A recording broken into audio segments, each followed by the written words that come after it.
Bueno, hola, ¿cómo están? Muy buenas noches. Bienvenidos a este espacio, a esta hermosa estrategia que es el Club de Lectura. Club de Lectura Atenea, de la Corporación Universitaria Minuto de Dios, Uniminuto. Y extendemos un caluroso saludo y bienvenida a todos ustedes que nos acompañan en el día de hoy.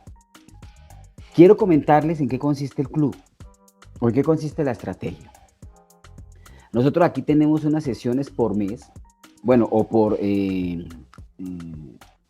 desarrollo de sesiones que se dan de a 4 lecturas o de a 4 encuentros, digámoslo así, de a 4 situaciones en donde invitamos a un autor de uno de los artículos que han sido publicados en nuestra revista Inteligencia para que comparta con nosotros, con la comunidad, con quienes nos apasiona, con quienes vivimos enamorados de la investigación, de los procesos académicos, lectores, de quienes queremos aprender más permanentemente. Comunidad académica, estudiantes, profesores, administrativos, egresados y todos aquellos que les apasione este maravilloso mundo. Es así como cada martes, Dios mediante, nos encontraremos a las 7 en punto de la noche y hasta las 7:30. Son 30 minutos durante los cuales escucharemos al autor de los artículos que han sido publicados. Y bueno, qué orgullo, qué honor que nos acompañe el autor para poder interactuar con él, para poder preguntarle cosas, para poder que nos explique o nos socialice situaciones que no podemos comprender cuando solamente leemos el documento. ¿De acuerdo? Bueno, quiero comentarles qué obtendríamos nosotros también como beneficio, porque pues, todo es un gana-gana en este proceso. Aquellos de ustedes que nos acompañen cuatro, durante cuatro clubes de lectura, es decir, durante una sesión completa, se les certificará como asistentes. Entonces, quiero que esta invitación sea permanente, que ustedes puedan sacar este espacio en lo posible para que nos acompañen, escuchando lo que más nos apasiona. Temas de innovación, temas de investigación, emprendimiento, temas de actualidad, que nos lleva a todos a pensar y a repensar el presente a partir del pasado para poder construir un mejor futuro. Y bueno, adicional a esto, se están generando los audios y los videos de estas sesiones. Quiero presentarles a Maylen Katiana Otero Vega. Ella es la asistente de investigación. Ella va a estar aquí compartiendo por el chat un link de asistencia, un Google Form, para que por favor lo llenen. Pero también te pido el favor, Maylen, bueno, te presentes, Maylen, y puedas saludar a los invitados de hoy. Hola, buenas noches a todos. Pues ya el coordinador lo dijo. Mi nombre es Maylen Otero. Soy la asistente de investigación y los estaré acompañando esta noche y en todas las estrategias que desde la coordinación se realizan. Bienvenidos. Gracias, Maylen. Maylen, y te pido por favor también poder compartir por el chat el link del blog del Club de Lectura para que quienes nos acompañen se den cuenta que hemos venido ya hace rato desarrollando esta estrategia y que hemos desarrollado un blog muy interesante para que ustedes pues participen, para que ustedes se animen a escribir. Quiero agradecer muchísimo a nuestra autora en el día de hoy, doctora Liliana Margarita Pérez Olmos, profesora investigadora del programa de Administración y Seguridad del Trabajo y de Seguridad y Salud en el Trabajo, quien con esa experticia que profesa, pues haya proyectado bastantes publicaciones, bastantes artículos en nuestro boletín. Y quiero agradecerte, doctora Liliana, por acompañarnos y permitirnos ese honor de escuchar a viva voz esos pensamientos, esos criterios que bien bajo su liderazgo ha podido condensar en un manuscrito con estudiantes, con colegas, con investigadores a nivel local, nacional e internacional. Bienvenida, bienvenida a sus estudiantes, bienvenido todo el equipo. Igualmente quiero agradecer al doctor Pedro Emilio Jaimes Delgado, quien nos acompaña hoy también con sus estudiantes. Muchísimas gracias, doctor Pedro, muchísimas gracias a todos los muchachos que nos acompañan y que se permiten este espacio para poder conocer un poco más del proceso. Y bueno, gratitud eterna a los que siempre nos acompañan, a los que siempre saben que los martes a las 7 de la noche hacemos el club de lectura y están siempre ahí para poder reforzar este tema de conocimiento. Recordarles, ¿no? Pedirles el favor 4 acompañamientos. Una vez nosotros corroboremos que han tenido las 4 sesiones o las 4 asistencias, les enviamos por correo electrónico el que registren ahí en el formulario su certificado de esta estrategia, e igualmente los invitamos a que se inscriban en el blog del Club de Lectura.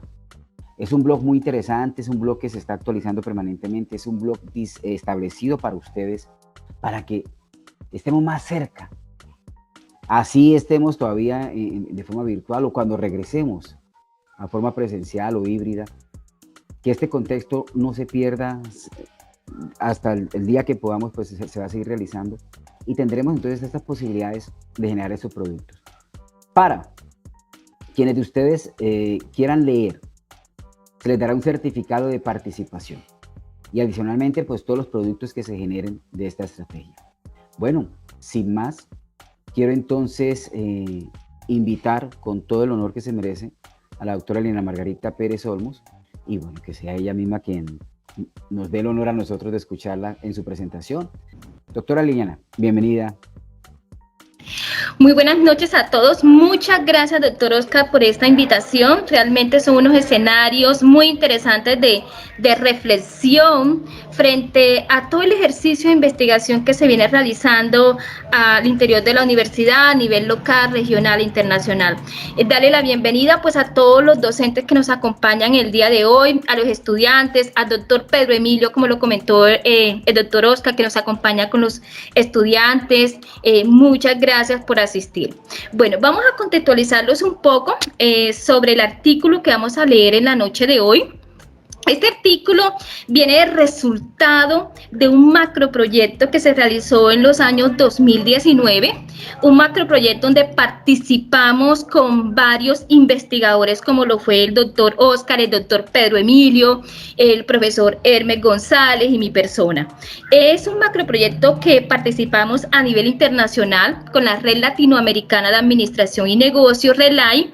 En este macroproyecto participaron varios países de América Latina, como fue México, Argentina, entre otros. Es un macroproyecto que buscaba medir el efecto de la corrupción en las estrategias de gestión de las micros y pequeñas empresas latinoamericanas.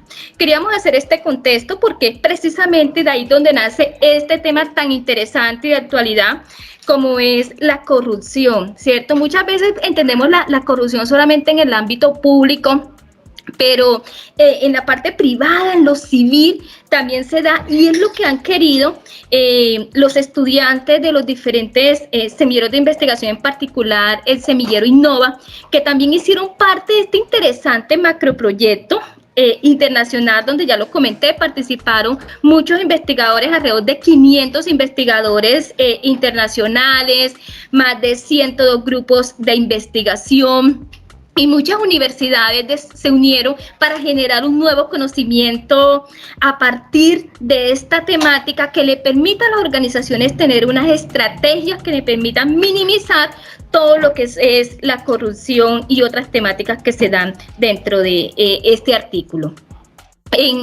Acá participamos con Bucaramanga y con Girón.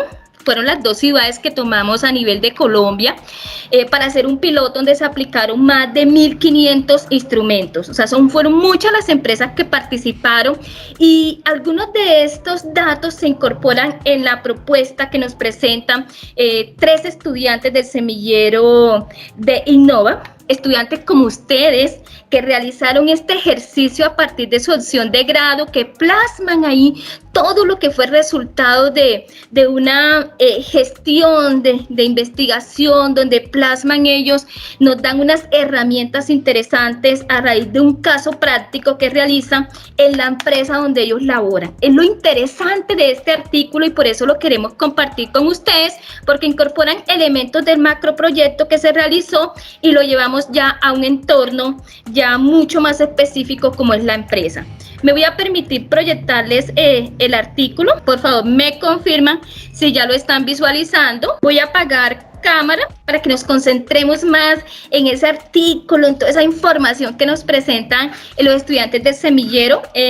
Estuve liderando pues ese proyecto junto con los otros investigadores. Bueno, en estos momentos es importante también resaltar la incorporación de la norma 37001, cuyo objetivo es la implementación de un sistema corporativo que permita identificar, prevenir y gestionar el soborno. O sea, nosotros a raíz de toda esa dinámica que realizamos en torno a las temáticas de corrupción, se incorporó pues la normatividad, hicimos énfasis en lo que fue una de las normas ISO, que para nosotros no es desconocida, que dentro de los programas, sobre todo lo que tiene que ver con salud ocupacional, que vemos acá varios estudiantes de salud ocupacional, entonces por eso hago referencia a lo que son estas normas como la 37001. Bueno, el título de este artículo es Herramientas utilizadas en la empresa Solinsa para detectar cualquier clase de soborno. Estuvimos liderando ese proyecto, profesor Hermes, mi persona, pero ya les había comentado, sale a raíz de un macro. Los estudiantes investigadores, estudiantes del semillero en el 2020, Edwin Suárez Trillo, John Freddy Hernández, Hernán León Padolimo y Judy Andrea Busto. Ellos son los investigadores, ellos son los que hacen, pues, digamos, toda esta consulta de información para presentarnos este artículo resultado de ese proceso. Entonces, vamos con el resumen. Este artículo presenta una herramienta fundamentada en las necesidades de una población que carece de conocimientos respecto a qué acciones y procedimientos deben realizar y qué postura adoptar frente a los distintos tipos de sobornos aplicados, donde se le ofrece información que posteriormente puede ser utilizada en la cotidianidad de los usuarios, dando un aporte estructural a seguir por las empresas de Bucaramanga. Además, por esta propuesta, pues también se busca plasmar un manual a través de una serie de pasos, nos dan unas herramientas que las organizaciones pueden seguir para poder minimizar esos efectos de corrupción o de riesgo a los que se encuentran expuestas las diferentes organizaciones. Entonces, vemos dentro de ese resumen lo que va a tratar el documento. Entonces, tenemos la introducción. Este proyecto busca mitigar la corrupción presentada en las entidades generadas a través de soborno que ofrecen a los usuarios y a la población local de Bucaramanga, Colombia, mediante un sistema estructural que sirva como guía para afrontar los diversos casos que otorguen la información necesaria y requerida para tomar las acciones a realizar con el fin de poder neutralizar y no caer en estas prácticas que afectan a toda la población y que es una problemática detectada que ocurre en forma natural, que amenaza con la destrucción de las entidades, afectando el buen nombre y la ética de estas. Es por lo cual que a partir de la problemática definida y un riguroso proceso de investigación en diferentes medios, que posteriormente se deducen varios factores que permiten ir identificando la vulnerabilidad en cada actividad y cómo corregirlas para evitar situaciones de sobornos en estos casos. Por lo cual se lleva a cabo un proceso de diseño basado en la metodología de análisis de riesgo definido por un sistema de gestión integral en la que se incluye una serie de herramientas, fases, pasos a seguir que permiten llegar a propuestas claras y considerando los aspectos propios de cada usuario. El proceso de diseño finalmente concluye con una presentación de un sistema de control de riesgo definido en un manual específico que contiene un orden y unas reglas a seguir con el fin de evitar falencias que generan la penetración de la corrupción en las entidades. Vamos a contextualizarlos un poco sobre la problemática que ha abordado los autores. Planteamiento del problema. La corrupción es un virus. Miren esa palabra tan fuerte, virus, con un amplio espectro de consecuencia corrosiva en la sociedad. Este problema se localiza en todos los estratos sociales, destruyendo la democracia y el Estado de Derecho, de pie a violaciones de derechos humanos, distorsiona los mercados, arruina la calidad de vida y permite florecimiento de la delincuencia organizada, el terrorismo y otras amenazas a la seguridad humana, como lo es el soborno. Una práctica corrupta que hace escala en los distintos niveles desde lo público y lo privado en el mundo. Este hace parte de las prácticas habituales y está ligado a la cultura de los empresarios. En Colombia, el 91% de los empresarios consideran que secretamente se ofrecen dádivas para obtener contratos. Miren qué cifra tan significativa, ¿cierto? Un 91% de los empresarios, casi todos. Y el 58% de los empresarios encuestados afirman que si no pagan soborno, se pierden negocios. A nivel corporativo, en Colombia, el soborno es una práctica institucionalizada que se rige por sus propias lógicas y dinámicas, fenómeno que es percibido ampliamente por el sector empresarial. El conocimiento de la norma y el esfuerzo en su aplicación son claramente deficientes. Se perciben hábitos arraigados de soborno en el sector. Por hechos como estos, no es raro que en el 2016 hayamos escalado 7 puestos en el ranking de corrupción de Transparencia Internacional, que estudia a 176 países, saltando en un solo envión de la casilla 83 a la 90.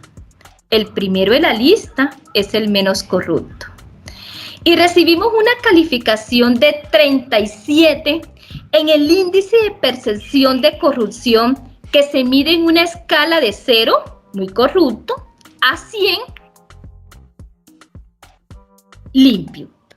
Estos dos datos son las pocas pistas, que tenemos en Colombia para analizar qué tan corruptos somos. La información interna es casi inexistente y a eso se suma que no logramos ponernos de acuerdo al momento de definir qué es la corrupción.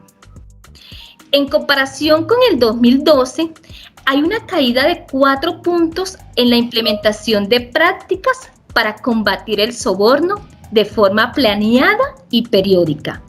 Para el 2014, tan solo el 38% de las empresas implementa o desarrolla buenas prácticas. Sigue siendo, la verdad, muy bajitas esas cifras.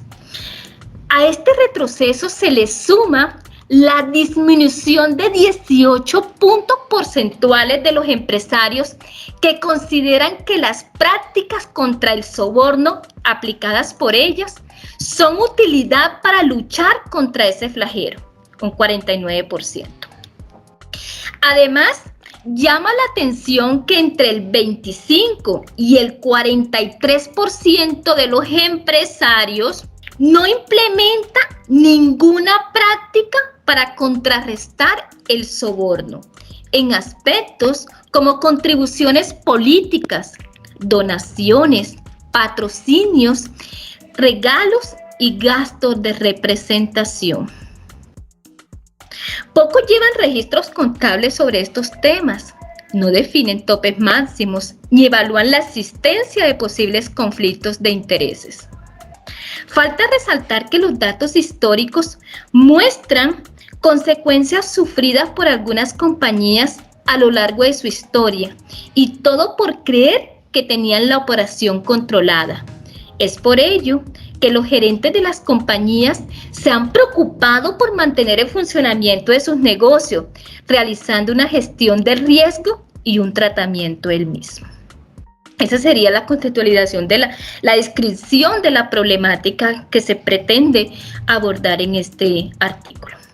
Por lo cual, nos hacemos esta pregunta: ¿es posible reducir o exterminar las prácticas indebidas de soborno en una empresa a través de un manual de riesgo?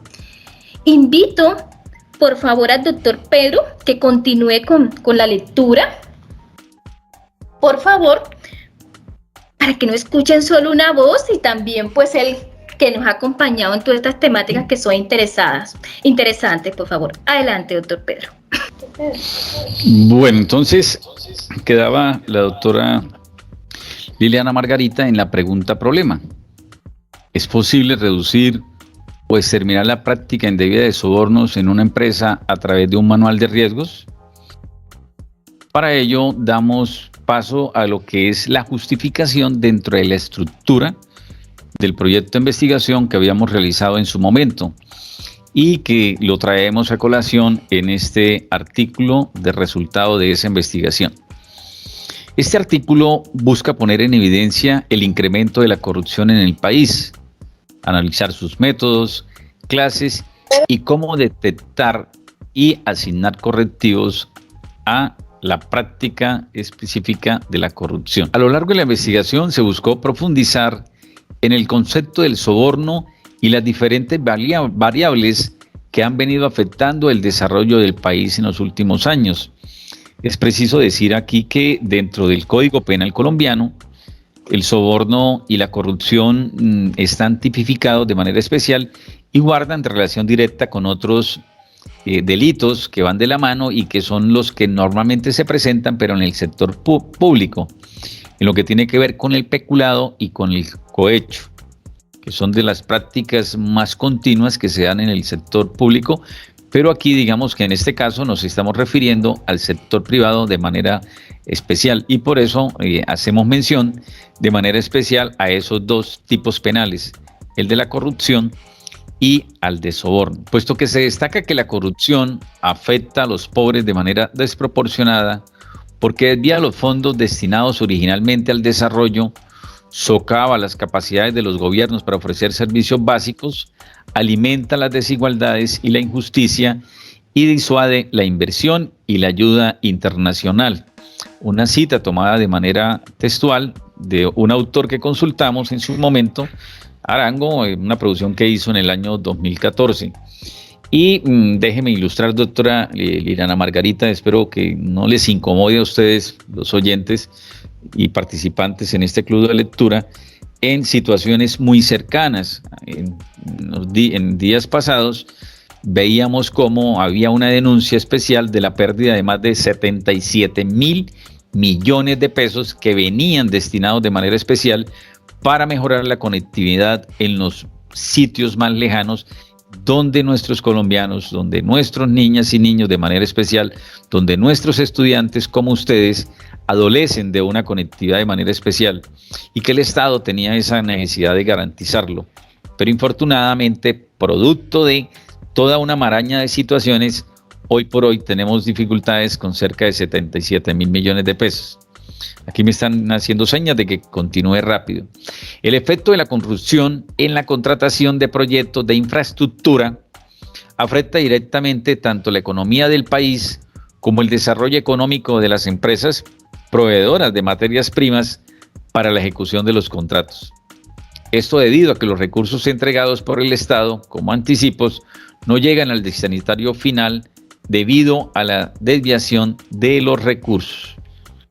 desvían normalmente para pagar las dádivas, para pagar los acuerdos, para pagar precisamente las relaciones de soborno o de peculado que se hacen de manera especial por debajo de los escritorios o en clubes o en otros sitios donde normalmente se hacen las transacciones y las negociaciones. Para conseguir entonces los objetivos de esta investigación, se realizó un análisis de riesgos, se desarrollaron encuestas que se aplicaron a algunas de las empresas más grandes del sector para la detección de estos casos y se aplicaron varias herramientas y técnicas como por ejemplo entrevistas, evaluaciones individuales, cuestionarios, lluvias de ideas, técnicas de recolección de información que ustedes bien conocen o van a conocer, hacen parte de los enfoques de investigación de manera especial, ya sean los cualitativos o los cuantitativos o los mixtos.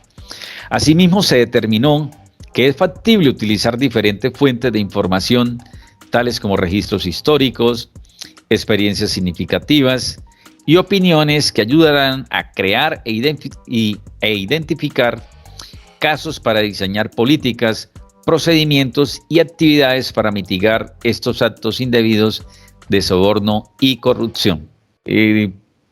Tiene como objetivos, tiene como propósitos de manera particular uno general que es el de diseñar un protocolo capaz de interceptar sobornos y aplicar acciones. Y este objetivo general buscamos poderlo alcanzar a través de los objetivos específicos que son los siguientes: recopilar información suficiente de materiales, conceptos, técnicas aplicadas y expresiones utilizadas por los corruptos que desean realizar sobornos para obtener beneficios. El segundo objetivo específico es el de realizar una matriz de riesgos estableciendo previamente las fuentes, causas y eventos de riesgos a través de una escala de medición. Y un tercero y último objetivo específico que es el de diseñar un documento que contenga las políticas, los procedimientos y las actividades para la prevención de sobornos en cada área de las empresas de manera especial, donde se aplicaron los instrumentos que hacemos mención, tanto en la parte de la justificación como en la búsqueda del logro de estos objetivos. Metodología. ¿Cuáles fueron los aspectos metodológicos que se tuvieron en cuenta para poder hacer realidad el cumplimiento de estos objetivos? Ustedes recordarán que los aspectos metodológicos guardan relación directa a eso. Entonces, ¿cómo vamos a lograr esos objetivos? ¿Cómo los vamos a alcanzar? ¿Por qué vía vamos a buscar el cumplimiento de los mismos? Y teníamos un objetivo grandísimo trazado allí en la investigación que definimos de hacerlo de la siguiente manera. Para la realización de este artículo se optó por la metodología de análisis de riesgos, ya que el análisis de riesgos es un componente primordial para la complementación de los procesos en una organización, sea cual sea su sector de trabajo, ya que estos brindan a las compañías una herramienta con la que se puede prevenir, mitigar o trasladar alguna posible materialización de un riesgo previamente identificado. Analizar y tratar los riesgos le permiten a las compañías alcanzar sus objetivos organizacionales, ya que por medio de la administración de riesgos se genera un ambiente de confianza. La primera fase fue una fase analítica, donde las metodologías cualitativas deben incluir en su gestión las siguientes características: lluvia de ideas, cuestionarios, entrevistas, evaluación de grupos de trabajo, juicios de especialistas o actualmente llamadas técnica Delphi, ¿cierto? La ventaja de este tipo de metodologías es que se puede utilizar sin generar mayor gasto en recursos y además se consiguen que permitan tomar decisiones mucho más rápidas en comparación a los demás. Cabe aclarar que quien genera este tipo de decisiones debe ser una persona con un perfil especial, dotado de experiencia y formación, y para esto se define que los factores de riesgo son los siguientes: los clientes usuarios, los proveedores, los empleados, la tecnología, la jurisdicción, los canales de distribución, los productos y servicios. Digamos que estos los identificamos como factores de riesgo. Se utiliza asimismo una metodología de juicio basado en la experiencia o juicio de expertos consistente en la conformación de un equipo interdisciplinario y multidisciplinario encargado de liderar la administración del riesgo, la FT. Este equipo tendrá la idoneidad y el conocimiento sobre los procesos, las operaciones y los riesgos a ser analizados para que a través de la técnica lluvia de ideas se planteen situaciones que permiten identificar los diferentes eventos o causas de riesgos de manera espontánea y profesional. La identificación de los riesgos supone la segmentación del universo de elementos o actores que representen un posible riesgo en esa relación de la LAB y la FT, para el cual se tienen en cuenta el reconocimiento de diferencias significativas en sus características en tanto naturaleza, segmento e intención dentro de otras diferencias como tal, conocidas estas como variables de segmentación. De acuerdo a las fuentes de riesgo identificadas y los procesos de segmentación determinados por el análisis, se procede a identificar y clasificar los eventos de riesgo teniendo en cuenta las señales de alerta del sector que ya habíamos referido. Hicimos una segunda fase en la parte metodológica, en los procedimientos metodológicos, que es la fase que llamamos aplicativa. Una vez establecidas las fuentes, eventos y causas de riesgo, se valora cada uno utilizando las escalas de medición corporativas definidas por el Sistema de Gestión Integral, constituyéndose así la matriz de riesgo LAFT. Dicha matriz debe contener cada uno de los riesgos identificando sus causas, valorados por la probabilidad de ocurrencia y el impacto en caso de que ésta se materialice. La probabilidad de ocurrencia del riesgo puede ser medida con criterios de frecuencia, que es una medida del número de ocurrencias de un evento en un tiempo dado, respecto al total de las operaciones, de las actividades o de los posibles casos en que éstas se sucedan. Para lo anterior se debe aplicar la siguiente escala. Entonces nosotros utilizamos en su momento una escala de una descripción cualitativa y de una descripción cuantitativa. En la descripción cualitativa tenemos el seguro que ocurra y está dado entre el 20.01% y el 100%. Descripción cuantitativa. Una alta probabilidad de que ocurra está entre el 10.01% y el 20%. Probabilidad moderada es que esté entre el 0.01% y el menos 10%. Baja probabilidad de ocurrencia está entre el 2.01% y el menos 5%. Y una probabilidad remota o inexistente es que se dé entre el 0 y el 2 y el menos 2%.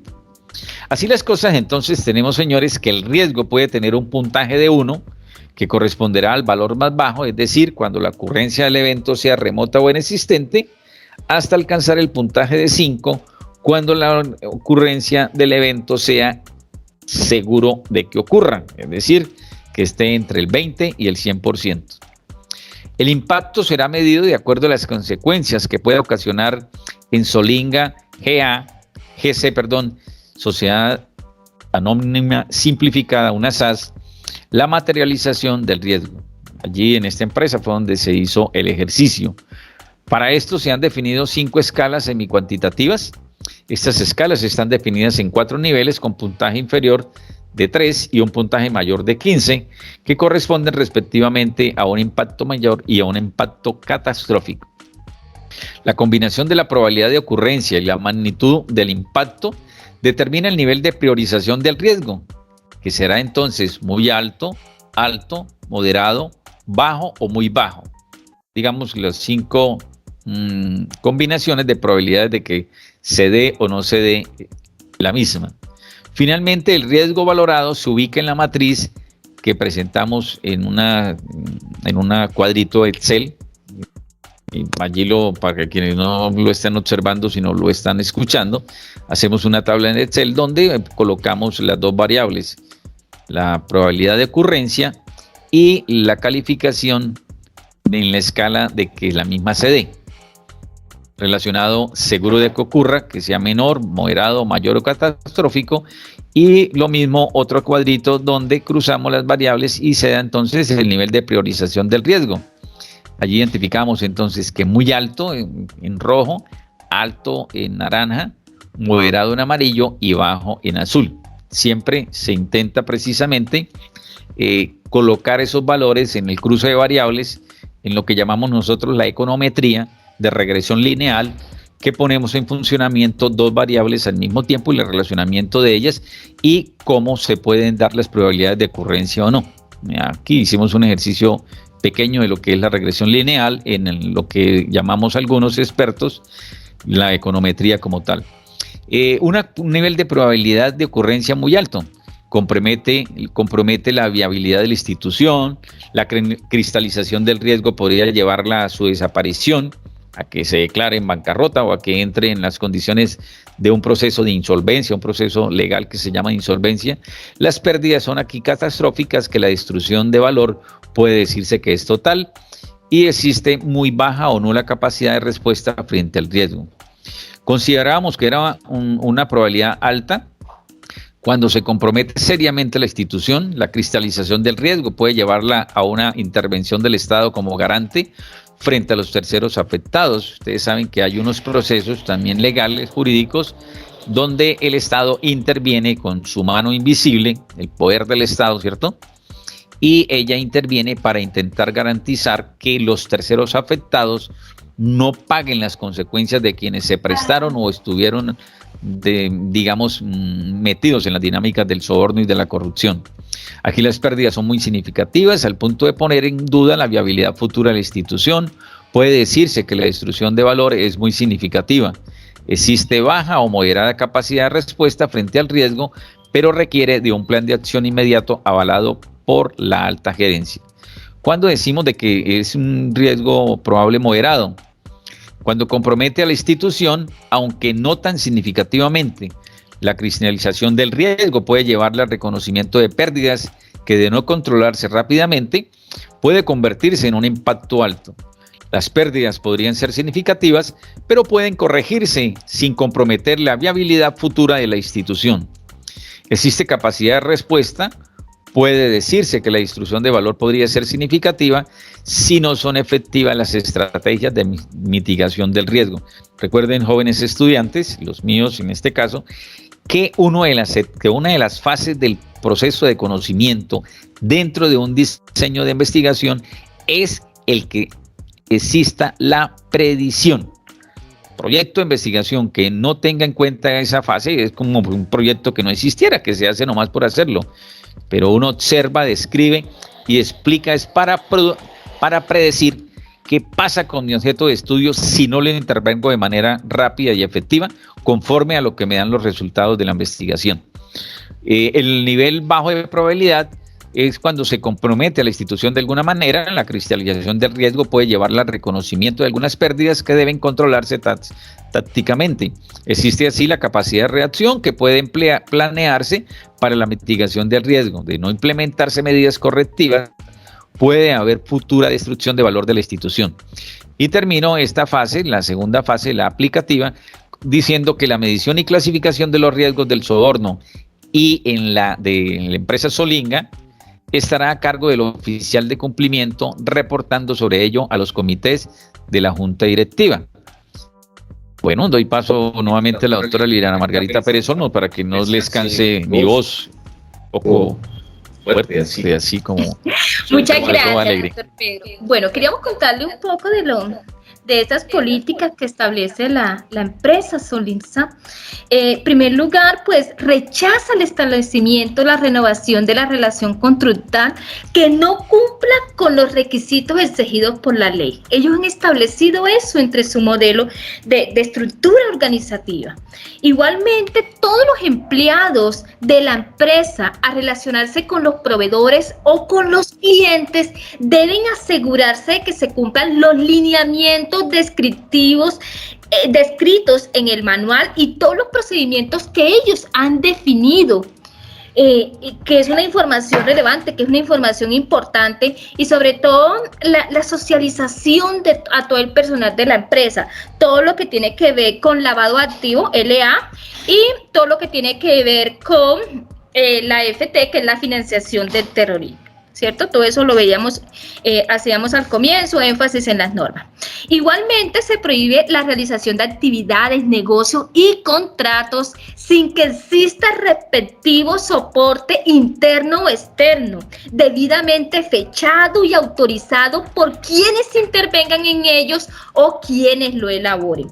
Todos los documentos que permitan acreditar y soportar transacciones, negocios, contratos, constituyen el respaldo probatorio para cualquier investigación que se pueda adelantar las autoridades competentes.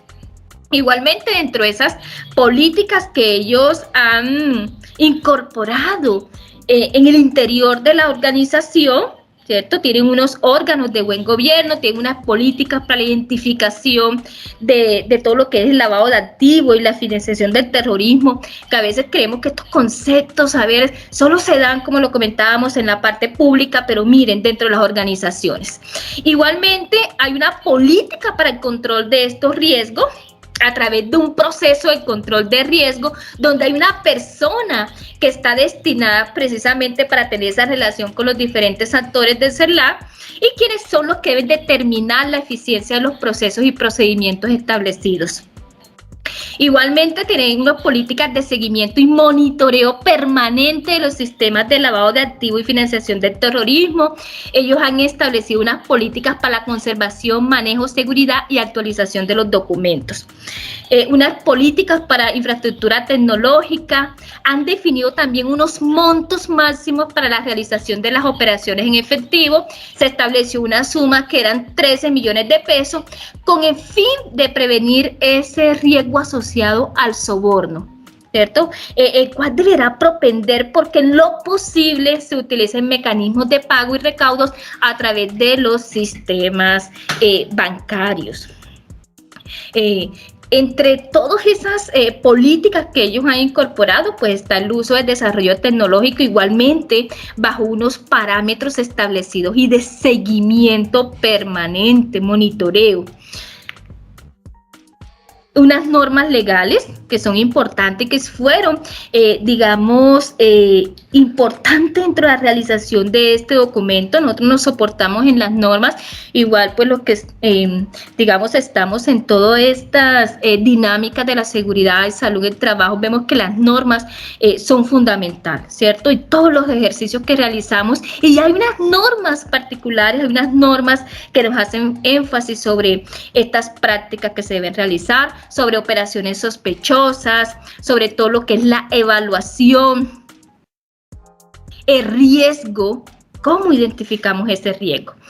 Y realmente como conclusiones tenemos que este manual es una herramienta eficaz para la detención de soborno. De todas formas, a pesar de que tenemos ese manual, no podemos estar plenamente confiados en que ya no existe seguridad de que no sea vulnerada o violada por personas corruptas, ¿cierto? El manual no nos garantiza un 100% de que ya no vamos a tener pues esas prácticas, pero sí nos permiten, minimizar ese riesgo. Unas recomendaciones, pues este manual es una herramienta para detención de soborno, pero no se debe estar plenamente confiado en él, ya que no existe una seguridad que no sea vulnerada o violada por personas pues corruptas. Muy a pesar de tener esta información, pero sí puede garantizar al momento de que las organizaciones incorporen estas buenas prácticas, estas políticas al interior de las mismas, se va a minimizar. Hablábamos al comienzo, pues lo que era ese concepto pues de corrupción, que es una de las prácticas más destructivas de la economía mundial. Las consecuencias de soborno incluyen el deterioro de libre mercado, la inestabilidad laboral, la reducción de la calidad de vida, el aumento de la pobreza y en general la desconfianza del ciudadano hacia el sistema económico, ¿cierto? Es un impacto negativo económico y social que ha trascendido pues muchas esferas. Bueno, con esto queremos finalizar lo que ha sido este ejercicio, una temática, como lo comentaba el doctor Pedro, que que cada vez la vemos lamentablemente mucho más amplia, tanto en el sector público como en el sector pues, privado, y que muchas veces pues desconocemos de estos conceptos al interior de las organizaciones. Muchas gracias por la atención, muchas gracias por permitirnos compartir este ejercicio que sale pues, como lo habíamos comentado, un macro, pero que lo incorporan los estudiantes del semillero, estos conceptos a una práctica real como es la empresa Solinsa. Gracias. Vale, doctora Liliana, vale, doctor Pedro, muchísimas Muchas gracias, doctora Liliana. Veo por aquí que el maestro Hugo Santander nos hace una preguntita, de pronto si alguno de los dos nos podría apoyar. ¿Consideraron el fenómeno del lavado de dinero? Sí, mi doctor. Efectivamente, dentro de los delitos que tienen lo que llamamos en el argot jurídico conectividad, ¿cierto? Que son conexos con el del soborno, está precisamente el de lavado de activos, que es una de las prácticas que mayor se dan y encontramos que se dan en las empresas, de manera especial en las empresas privadas, en este caso que fue el ejercicio que hicimos. Y dentro, digamos, del marco teórico que tuvimos a bien diseñar, veíamos precisamente, como les decía al inicio de mi intervención, los delitos que son conexos con el delito del soborno y la corrupción, que de manera especial está el lavado de activos, está el peculado, está el cohecho, entre otros de los tantos que normalmente se tienen y guardan relación, que es el lavado de activos y la financiación al terrorismo. Si ustedes recordarán, la famosa lista Clinton es una medida que se sacó desde los Estados Unidos de manera especial, que fueron incorporadas por todos los estados amigos del norte, y que todas las empresas que estaban inscritas allí en la famosa lista Clinton es porque además de que financiaban o tenían relación con el lavado de activos o tenían relación con lo que es el tema del manejo de las drogas, de los psicoactivos, ya sea el tema de la cocaína, el tema de la marihuana, el tema de las anfetaminas y todas las otras demás que se derivan. Entonces se hace el famoso cuento de la lista Clinton dentro de ellas, porque estos son dos delitos, mi estimado doctor, el de lavado de activos y el de la financiación al terrorismo, que fundamentalmente tienen relación, pero con los delitos contra la administración pública, y que de cierta manera dentro de la legislación colombiana también se ha previsto para el sector privado como tal. Vale, muchísimas gracias. No sé si de pronto dentro de los asistentes hay alguna otra inquietud. Quería preguntarles a los estudiantes, mi doctor, y a los presentes, ¿cómo les parece la temática? Pedrito, el maestro Hugo levantó la mano. Discúlpenos. No, gracias, sí. Bueno, no, muy interesante el artículo, ¿no?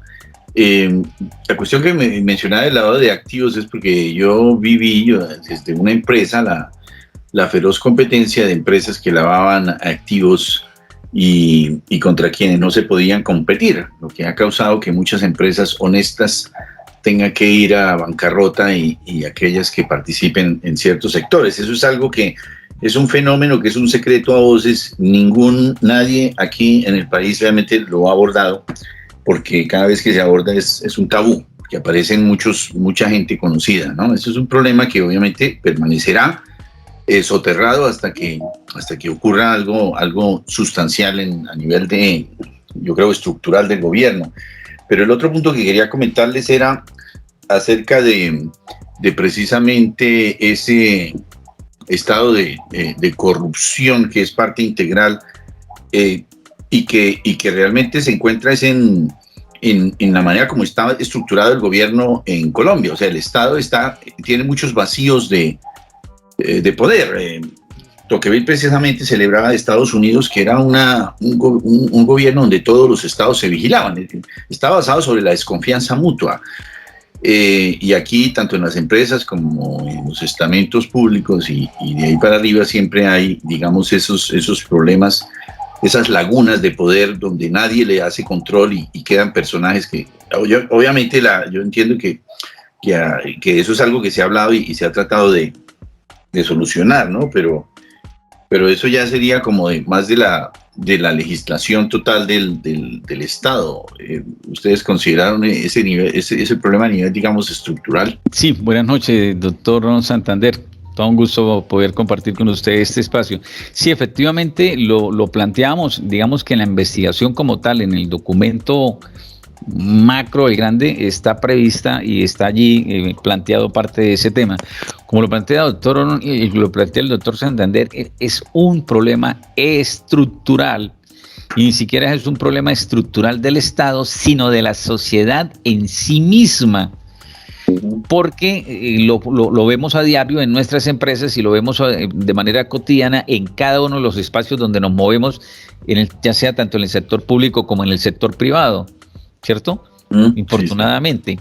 Sí. Y quería precisamente traer a colación cómo el mismo sistema legislativo fue inferior a los retos que le estaban solicitando, imponiendo la ciudadanía a través del famoso referéndum y al famoso proceso y proyecto de ley que se presentó frente al tema del Estatuto Anticorrupción, si ustedes lo recordarán, y que no tuvo la suficiente fortaleza ni el suficiente acompañamiento de las bancadas presentes al interior del Congreso.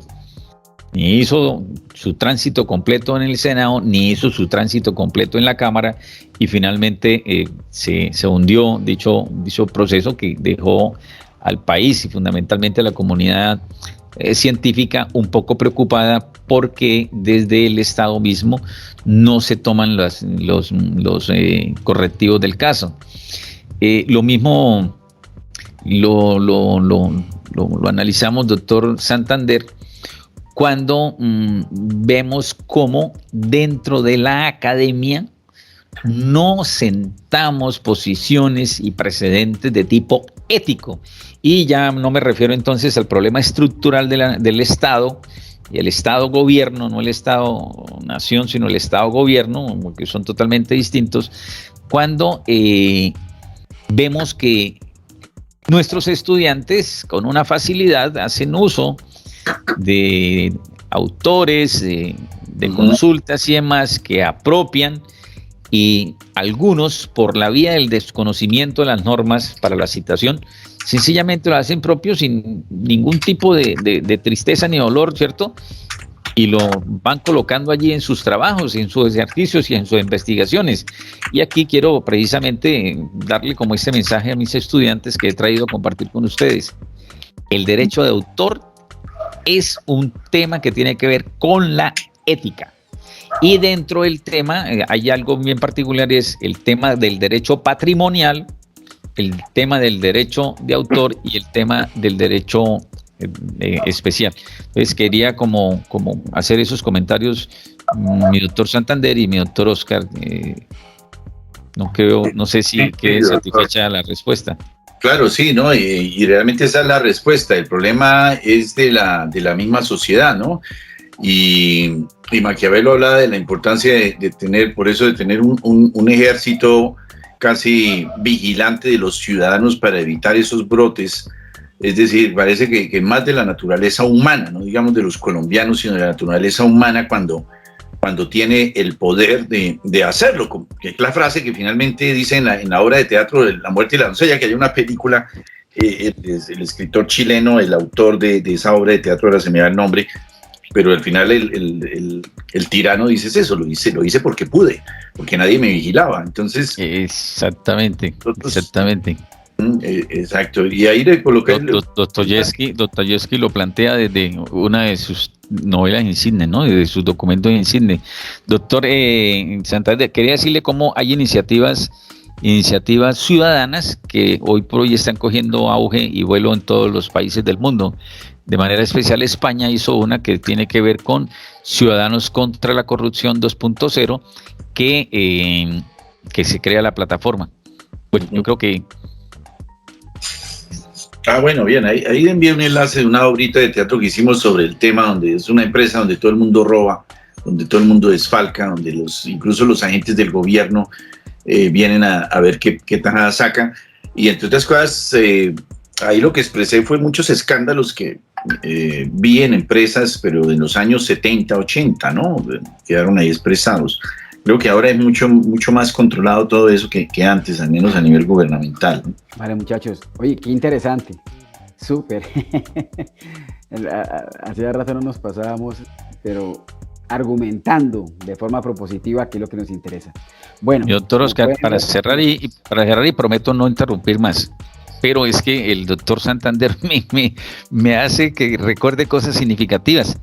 El zar anticorrupción, por Dios, el zar anticorrupción nuestro, preso, extraditado a los Estados Unidos, precisamente el que tenía que protegernos como miembro del Estado de estas situaciones de corrupción, de peculados, de sobornos, de cohechos y demás, sí es uno de ellos. Por eso decía, ya no es un problema propiamente estructural del Estado, sino de la misma sociedad como tal.